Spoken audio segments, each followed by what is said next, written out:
AP deputy CM Pawan Kalyan ఓఎస్డీగా యువ అధికారిని నియమించాడు. కడప ఆర్టీఓగా పనిచేస్తున్న మధుసూదన్ పవన్ కు పర్సనల్ సెక్రటరీగా వస్తున్నాడు. కడపతో పాటు ధర్మవరం ఆర్టీఓగా మధుసూదన్ బాధ్యతలు నిర్వహించారు. ఇప్పటికే పవన్ ను కలిసిన మధుసూదన్ థాంక్స్ చెప్పారు. కడపలో పనిచేస్తున్న మధుసూదన్ను ఏరికోరి ఓఎస్డీగా నియమించడం ఆసక్తికరంగా మారింది. సార్వత్రిక ఎన్నికల సమయంలో కడప ఆర్డీఓగా ఉన్న మధుసూదన్ పోలింగ్ ప్రశాంతంగా జరగడంలో కీలక పాత్ర పోషించారు. ఎన్నికల సమయంలో కడపలో పోలింగ్ ప్రశాంతంగా జరిగేందుకు మధుసూదన్ చర్యలు తీసుకున్నారు. అవి మంచి ఫలితాలను ఇచ్చాయి. పోలింగ్ తర్వాత ఫలితాల వరకు ఎక్కడా ఏ చిన్న అవాంఛనీయ సంఘటన జరగకుండా మధుసూదన్ తీసుకున్న చర్యలు పవన్ మనసును గెలుచుకున్నాయి.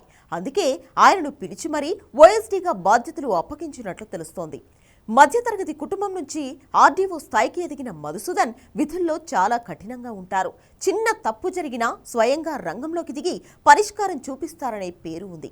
2016 గ్రూప్ 1 బ్యాచ్కు చెందిన మధుసూదన్ 2వ ర్యాంక్ సాధించారు.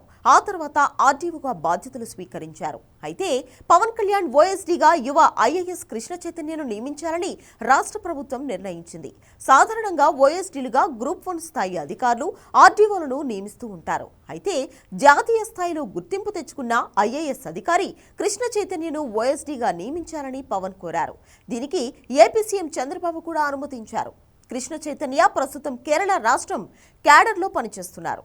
దీంతో కృష్ణ చైతన్యను డిప్యూటేషన్పై ఏపీకి పంపించాలని కేరళ ప్రభుత్వానికి ఏపీ సర్కార్ లేఖ రాసింది.